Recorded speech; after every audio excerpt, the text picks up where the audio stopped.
Hi, I'm Joe Bailey, and welcome to 805 Sports Talk. You may notice that we got the whole crew here this week: Kenny Kress, Elliott Stern, and Jacob Rayburn. The high school football season is almost here, but this week we're going to talk a lot about the Olympics. That is really heating up and kind of winding down, but we have some local representatives there who did really well, so we'll hit on that. Elliott's got some tractor pull action for us as well, and we'll also preview other sports for the fall season. Thank you for tuning in. This is 805 Sports Talk. So many of you have been following our Olympic coverage. We have 3 Central Coast natives representing us there. Cammie Craig is in the women's water polo competition, and they will play for a gold medal Friday against Italy. Cammie Craig is a starting center for that team, and this is her 3rd Olympics. She has 1 gold medal already, winning in 2012. She won a silver in 2008, so it's really great to see a local kid have a chance at another gold medal. I think the gold medal game is around 11:30 on Friday, so definitely check that out. Us being in California, I think we get a good notion of how competitive and how talented a lot of these water polo players are. But kind of nationally, I don't think the water polo players get a lot of their due credit for how much they train and just how difficult that sport is. So if these girls win, their 2nd straight gold medal, I think they could kind of turn into the darlings of these games. I think they really deserve it. Their goalie, Ashley Johnson, has just been tremendous. She's kind of blown up. She's not your typical water polo player, so I think it's great to see Cammie Craig from San Ynez be a part of this team. She grew up in the San Ynez Valley, so she has a chance at getting her 3rd Olympic gold, or her 3rd medal, which will just be an accomplishment. So definitely check that out Friday, 11:30 a.m. on NBC. They're playing Italy for the gold medal, so that'll be a great accomplishment if they can do that. They're already pretty much locked into a silver medal, so still great accomplishment for Cammie Craig, and she's just such a stud in that center position. It's so tough. At these Olympics, they have those underwater cameras, so you really get the whole story of the game. There's so much physicality in that sport. They're tugging on their swimsuits, almost dunking them underwater, so it's great to see the Olympic coverage there and have the Americans go for their 2nd gold medal. If they do win the gold, that'll be the first time the team has held on and defended their gold medal. So definitely check that out. But we've had some other Olympic action as well with Josh Pernot, a swimmer. If you guys have been following along, had a great Olympic trials there in the 200-meter breaststroke at the end of June. He qualified for the Olympics with the best time of the year, set an American record, and then he took silver last week. So that was great to see a Santa Maria kid, Santa Maria Swim Club member, take silver. Dmitry Balandin from Kazakhstan just edged it out. Anyone who follows swimming knows it's tough to win from lane 8, and this guy from Kazakhstan happened to win from lane 8, which is almost unheard of. You're usually the last seed if you're in lane 8, and you're all the way over there. So Pernod kind of didn't know he was out there, and he had no idea what position he was in when he touched that line. So he didn't know if he came in first or last, and Josh was kind of dissatisfied with his finish there, but still a silver medal is incredible. But I think 9 times out of 10 Josh might win that race, because Balandin, who won the gold, is an accomplished swimmer, but he's not elite up there, so it was kind of a surprise win. I think Josh probably expected him a little more out of himself, but still it was a great run. And finally, Santa Maria's Carlos Balderas made the quarterfinals in the lightweight 60 kilogram division, losing to bronze medalist Lazaro Alvarez from Cuba. Alvarez went on to lose in the semifinals to Brazilian Robson Sharon-Cow, I think is how you pronounce his last name, who ended up winning the gold medal. So great showing from Carlos, making the quarterfinals. He's just barely 19 years old from Santa Maria, so that was a great showing. So I think we've had some really good representatives from the Central Coast here at these Olympics. Already got 1 silver medal from Pernod, and we'll see Friday if Cammie Craig and the U.S. women's water polo team can bring home gold. And Elliott will get us caught up on a sport that maybe one day may be an Olympic sport. Tractor pull came to the Elks Unocal Events Center this past weekend. Thank you. I guess it will never be an Olympic sport, but it is entertaining. The best pullers in California came to the Unocal Events Center Saturday. They had 27 pullers in 10 different classes of these crazy pickup trucks, 4-wheel drive vehicles, and these tractors that are just monster machines. anywhere between 3,000 and 10,000 horsepower engines.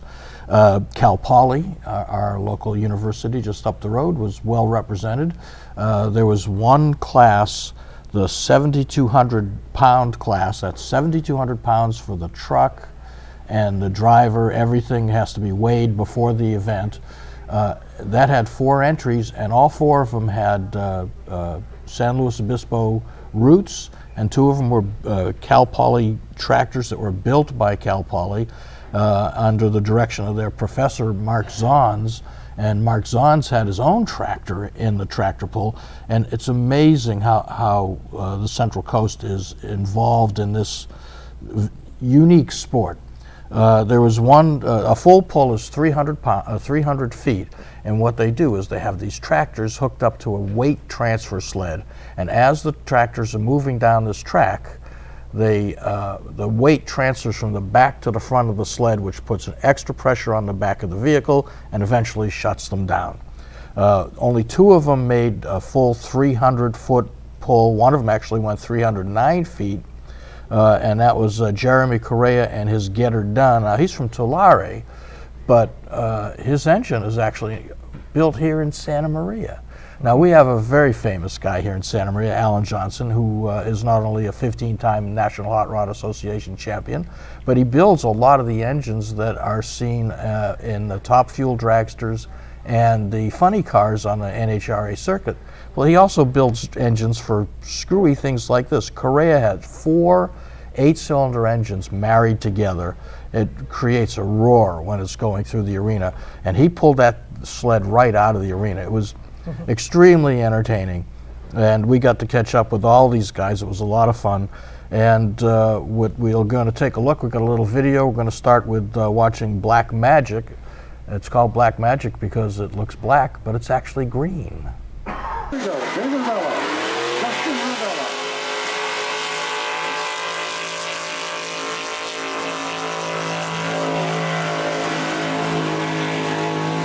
This looks like one huge 8-cylinder engine. It's 600 inches, 600 cubic inches. Wow. How many horsepower does that put out? About 1,200. So now what class are you going to race in tonight? It'll be the Pro Mod class.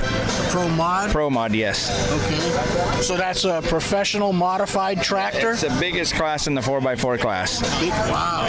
So it's a 4-wheel drive too? Yes. But only one engine? One engine.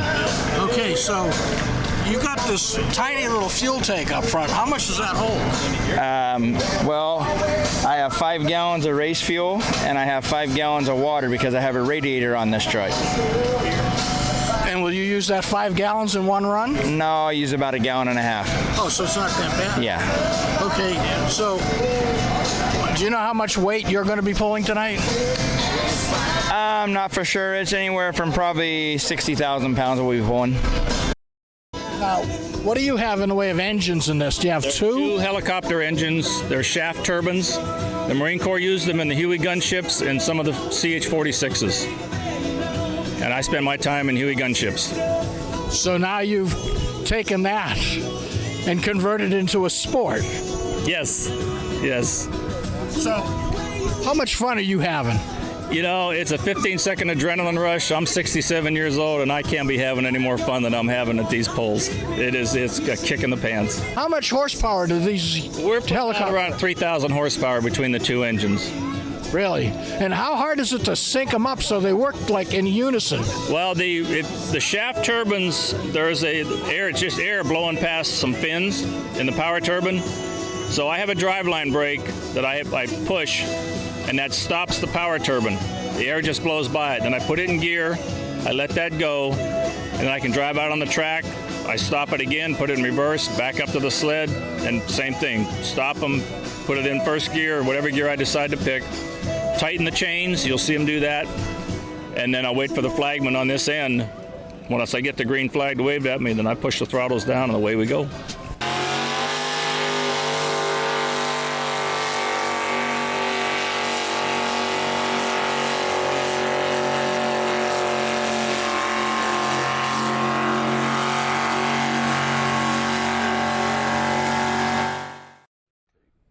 So in the video there, you saw a couple guys, Bob Morrill and Nick Guriel.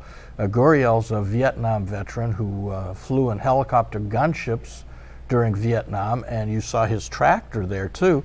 At the very end, he has twin helicopter turbojet engines powering that, and he won his class. But altogether, it was a really fun night. The Elks put it together. It was the second time they had MLM Motorsports staged the event here. They used to have tractor pull, part of a national circuit. It went away for a couple of years, and now it's been back for 2 years. And Brian Massetti and his MLM Motorsports and every one of the tractor pulls, I spoke to them all. They said they're all going to be back here next year. And I tell you, it's fun. They had a pretty full house out there. It was very entertaining, and they had prizes. They had a pedal pull for kids, 3 different winners, and the pedal pull winners actually won more than the professionals, because the professionals, these things cost $100,000. And they win about $450 to $500. The kids got about $500 in swag for winning the pedal pull, with $100 gift certificates to Toys R Us, Justin Boots, special hats, gift certificates to the San Diego Aquarium, all kinds of fun things. But the crowd loved it, and if you were there, I'm sure you know how much fun it was. And if you get the chance next year, you ought to come out and take a look at some of the videos we've got on our website, because it really was a fun night for everybody. Now, that was here in the Santa Maria Valley. There's lots of stuff going on in the Lompoc Valley, and Jacob Rayburn is here to bring us up to date on that. Yeah, thanks, Elliott. And don't lose hope about tractor pull making the Olympics. I there don't is think table so. tennis in the Olympics. Yeah. So, but I've been speaking actually of tennis. It's one of the sports we have to look forward to in the fall with girls tennis. And I'm catching up with coaches throughout the Lompoc Valley for a number of different sports we're expected to, cover and watch during the fall season. And there's some interesting things going on. Both girls volleyball programs in the Lompoc Valley have first-year coaches. And as people in this office know, I'm a big volleyball fan. That's why I've enjoyed watching volleyball in the Olympics so much. And in this case, we got kind of an interesting situation where Cabrillo welcomes back Megan Love, a recent alum, and she will be coaching. It's her first head coaching job. It's always really nice to see graduates come back to their school, and that'll be an interesting team. An interesting challenge for her, and we'll see how they do. It's a really tough of the league in the LPL with Templeton, San Ynez, and Morro Bay. And then with the Lompoc girls, also a new coach, and Mark Hasso, and he's taken over a team that only won 1 game last year, but former head coach Aaron Batula did a lot of work to build a foundation there. And Coach Hasso is building kind of a quick attack through his middle blockers of Cassidy Cunningham and J.C. Hayes. People should recognize Cassidy Cunningham out there, except she won't be running and jumping on a track. She'll be running to hit over and jump over a net. And there's a lot of different other stuff going on. We got boys water polo. Lompoc faces the challenge of they took a really nice step last year under head coach Taylor Emery. Can they take another one when they lose so many of the guys who were part of that first group who came in as freshmen when the program got restarted? And always tough to win the LPL over San Ynez and the amazing program that they have there. Just so many different stories. If I had to pick the ones I'm really looking at, it's Lompoc boys water polo. What's the next step look like for them? Lompoc Valley volleyball should be really interesting. And then cross country. Cabrillo girls are the defending champions and have 3 freshmen who came in from Vandenberg Middle School and just impressed head coach Michael Harnden so much. He hasn't had a group like this in a long time, if ever, that are these 3 freshmen. And with Lompoc, head coach Casey Brooks is going to take care of both the boys and the girls. And Lompoc has one of the premier boys in the area, and if not the state by the time it's all done, in Isaac Acosta. Cross country doesn't draw huge crowds. I've always enjoyed it because runners are a little bit nuts. They're their own kind of breed of athlete. And if you have a chance, Lompoc will be hosting 3 major races at their local course in Lompoc Park, and you got the Air Invitational, the league meet, and county will all be in Lompoc, and we'll have coverage of that. And so you won't have to go very far to watch Isaac run. And that kind of leads me actually to Kenny, who is our resident runner, and we'll have a lot of local coverage of many different sports in the Santa Maria Valley.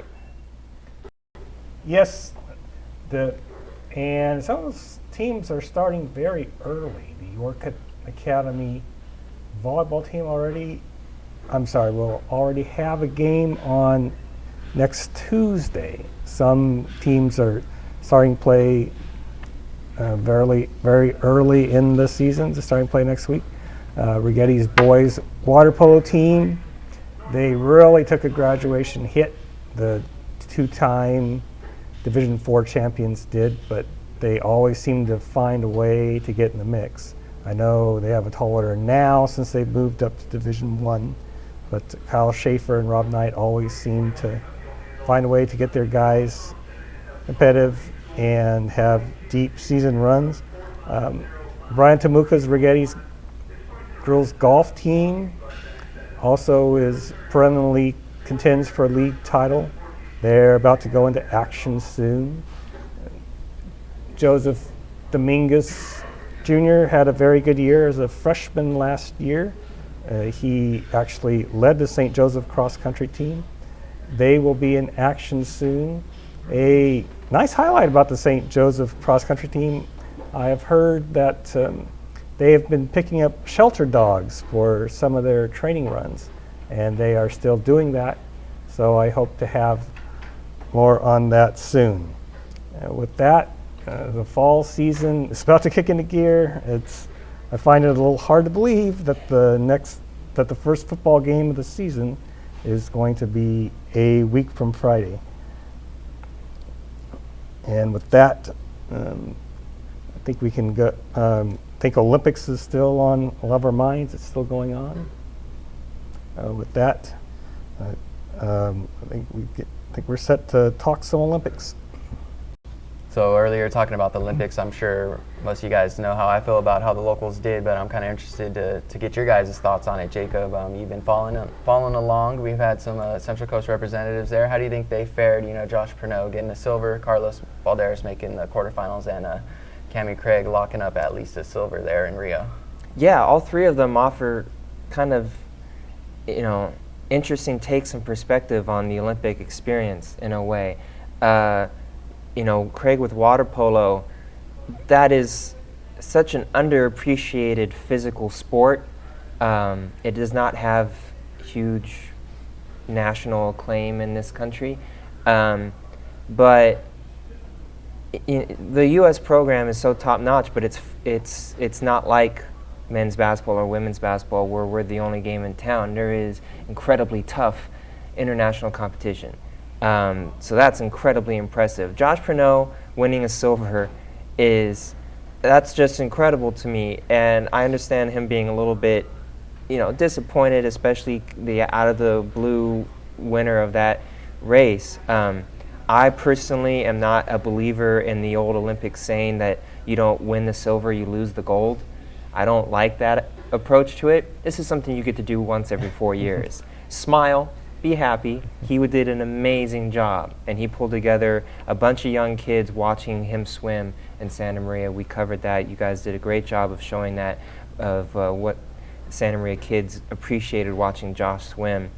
And with the coverage of Carlos Balderas shows you why boxing tugs at everyone's heartstrings in a way as being this family kind of endeavor. And all three of them have made the area, I think, really proud in three very different sports in three different ways. I'm curious, is you guys, Kenny and Elliott, you guys have seen a lot of locals compete in the Olympics, a lot of Olympics. What's kind of stood out to you guys about these three?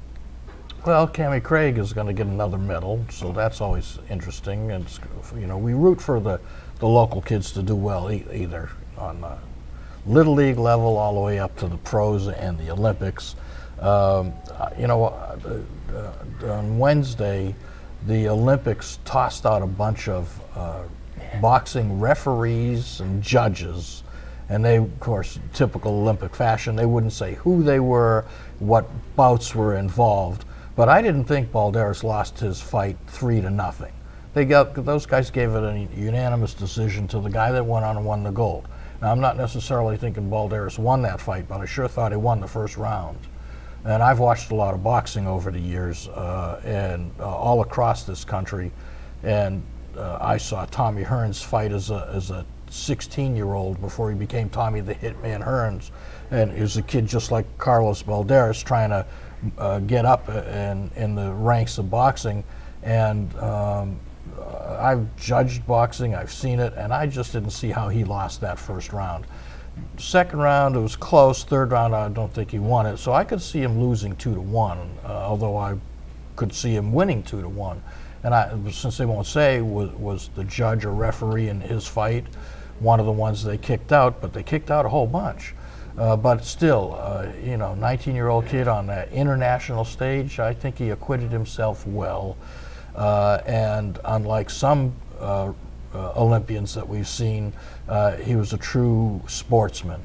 And Pernod, he's coming home with a silver medal. I mean, forever he will be a silver medalist, and he's an Olympic medalist, whether it's gold, silver, or bronze. They won't take that away from him. He's not going to be one of these guys that gives back his medal because he wasn't clean. He's a clean athlete, a hard-working kid, and all of the Central Coast is proud of him, and we are too, and he should be proud of himself. And then as far as Cammie Craig, she's guaranteed her third medal. I think she's got a good shot for coming home with the second gold, and she's an important part to that team. It's not like she's just in Rio. She's in the pool. She's there where the action is happening. She scored the first goal and 2 games ago. She scored the 12th goal, which was basically the insurance goal in their win over Hungary, and now they're going into the finals. Everybody from San Ynez down to Santa Barbara, where she played a lot of water polo, and all the way up here, is rooting her on, and I think she's done a great job, as is the whole team. But you're right. But we have, I think, more people pay attention to water polo around here because of how good the high school programs are, and she came from one of those programs. So I think we have more knowledgeable water polo fans than other places, because we have water polo going on in outdoor pools 12 months a year. And these kids are just always swimming, and when they're done with water polo, they go into the swimming and diving programs at the high schools. And she's just followed it up and has had a wonderful USA women's team career. So go, Cammie, let's get another gold. I think it is interesting. Cammie Craig has gone from a youngster who burst onto the national scene to who's now the savvy veteran of the squad that everyone on the squad looks up to. I think many times she's shown just how savvy she is. In one match, she drew an ejection, and when the USA had a 6-on-5 power play, she was the one who connected with Maggie Steffens, who scored to put the USA ahead for good in that one. And later in the game, she was the one who drew a foul, and the USA scored on 5-meter penalty shot. As is pretty customary, she wasn't the one who took the 5-meter penalty shot. Usually the player who takes a shot is different than the one who drew it, but she still drew it. So those were just 2 of the many instances where her savvy really benefited the team. The Balderas fight, I agree with Elliott. I would have given Balderas the first round. I think a 2-1 decision for Alvarez would have been legitimate, but I would have given Balderas the first round. I did think he acquitted himself well, especially since, unfortunately, I read in the story that he told his handlers that he felt like his body was shutting down in the back room before the fight. And so that was really unfortunate for him. And so with all that, I thought he acquitted himself very well. I am another one who I never did like that saying, you don't win the silver, you lose the gold. In fact, I detest the saying. I have a feeling that many who say that never won an Olympic medal of any kind, actually. As if I was an Olympian, winning a silver medal, I would be very happy with. Some of the other stories, the Abby D. Agostino story was a very nice, uplifting story. I hadn't heard of one quite like that, actually, on all the Olympics, when she and the New Zealand runner helped each other finish the race after both fell. And unfortunately, I don't know if D'Agostino even got to compete in the final, because she actually ran after the tripping. She ran with a torn ACL. Oh, it was a torn ACL. It was a torn ACL. So, but kind of joking aside about runners earlier, that is something, not necessarily in the Olympics, that's something runners tend to do. That kind of, after. I'm going to lose it at this point, but there was a guy in I think it was the 10,000 for the men. And Kenny, you may know more about this. The Brit who won his third gold, the British, thank you. Yes, was actually tripped up by the American, and the American's looking as he's running. The American's looking back, and he gets a thumbs up. Oh, I saw that. Yes, and it's kind of like all good, right, we're good, and then he ends up going in. Fair's always been a very good sportsman. Yeah, and he ends up. What is it? They measured it. He ran his last 100-meter kick was a 13.6 or something like that. He's just devastating. At the end of a 10,000. He's always had a just. I would need a stretcher, kick. and he's doing a 13.7 100-meter kick. But any other highlights for you guys? Well, I think with you saying that, I think people kind of underestimate how insanely dedicated these guys are to their sport. Talking about boxing, most professional fighters fight one time a year. Usually it's a 12-round bout or whatever. But Carlos Balderas had 2 days off between 3-round fights. That's like, for a boxer, that's insane. You gotta make your weight, cut, and then rehydrate or whatever their routine is. But to have 3 fights with 2 days off in between, that's just a grind. I don't know.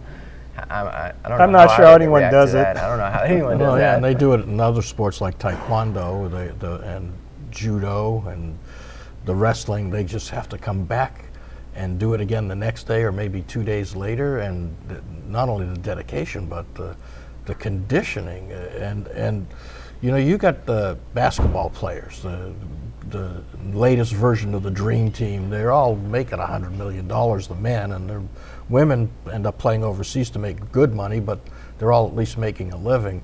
But so many of these kids, you don't see. We were talking about water polo. You don't see taekwondo on ping pong or table tennis on the national stage, and all of a sudden it's compelling television. But these people are working at it. They're dedicated to it. Badminton. Pick a sport. Rowing, whitewater rafting, or whatever that, whitewater kayaking. There's just so much going on. You just can't watch it all. But they're so dedicated to it, and the glamour sports get a lot of the attention. But those people like the Mo Farahs just are at it, and they get a little bit more attention than they used to in the off seasons, because there's the diamond leagues and different kind of track meets that are going on. They get some money and they get some attention, but still their dedication is phenomenal. Can I pose a final question actually to the table, which is the debate that started after Michael Phelps' last event. Who is the greatest Olympian? Is it just by medal count? Is it now, one point that was kind of raised, and I'll throw this out there for everyone as kind of a question within this question, is what's more impressive? Is it having, Usain Bolt's record in track and field, where you have an incredibly limited number of opportunities to win medals, compared to swimming, where, as one commentator somewhat humorously, but I think accurately put it, they just created a bunch of really different ways for you to swim, and a lot of really compelling swimming races. that are exciting to watch, but are just variations of the same incredible thing. Track and field, he's got 2 events every 4 years, that's it. So who's the greatest Olympian of this generation and maybe that you consider? Well, I think you could make a case for Bolt, but you can make a case for Bolt. I think in Phelps' very first Olympics, I don't think he came away with a medal at all. No. He was like 15 years old. Right, when he was only 15. I think it's hard to answer defensively. I mean, just about every chance Bolt has had, he has won. He's had a more limited number of chances, so his winning percentage is actually higher. But Phelps, you have to give props to for just getting through the grind. All right, so I will counter it with something else that this commentator said, which is true. He says, you can run anywhere. You can't necessarily swim everywhere. Swimming is a more, he argued, and maybe you guys can debate this too, swimming is a more exclusive sport than running. If you are the fastest person in the world running, doesn't that carry more weight than? I think there's some truth to that, but I don't think it really, holds any water, I guess is one way you could say it. But I mean, if you're going to be if you have any talent at swimming, people are going to find you, and you have a chance of making the Olympic stage. Agreed. I mean, sure, there's a little bit of truth to that. There's going to be a deeper pool of runners, because most people run. Swimming is one of those more, higher end sports. Not everybody has access to a pool and stuff like that. So there's some truth to that, but I don't think it's really, makes any difference. But I think it is hard to compare what Usain Bolt's done with Michael Phelps. I think one of the cool things was Carl Lewis, seeing a guy who was a sprinter like that and also a great high jumper or long jumper. I would love to see some track athletes like that who sprint, run, and then do some field events like the jumps and stuff like that. And that brings to mind that they do have somebody like that. The decathlon and the heptathlon for women. This person has to win either 10 or 7 events. Correct. Or they don't have to win all the events, but they have to be score the highest number. Highest score after 10 or 7 events. And we might have history this year. And they say that athlete is their cliche is that's the best athlete in the world. They have to run, they have to jump, they have to throw. All the different track and field disciplines in one event, but they only get to do one. Because can you imagine doing 10 different events and then coming out and trying to run the 100 or the 10,000? But they have short races, they have long races, they have javelin throws, they have high jumps. So I think it's tough to compare one with the other. You've got teams like Cammie Craig's team that have to play a tournament. They don't just win one game. They don't do a heat, a semifinal, and a final like they do in track. It's tough to compare. You could say that Michael Phelps is easily the greatest swimmer of all time. There we go. Yeah. You could say that Usain Bolt is easily the greatest sprinter of all times, but he's not the greatest distance guy of all times. Mo Farah could fit right into that. So they're different greatest. How about? I mean, Muhammad Ali was the greatest Olympic boxer of all time. That's fun to debate, but you're not going to get I think the easiest way out without declaring a definitive number one is Michael Phelps is the most prodigious swimmer of all time. It is a much closer debate for Bolt and Lewis and Owens and all these other guys. That one's really tough. For swimming, I think Michael Phelps ended it. Yeah. For now. Sure. For now. But I mean, there's Katie Ledecky. She's not very old. Oh, She's, 19 in her second Olympics? 19, right. There's some, I didn't remember his name, but there's some 15-year-old boy they're talking about being the next Michael Phelps already.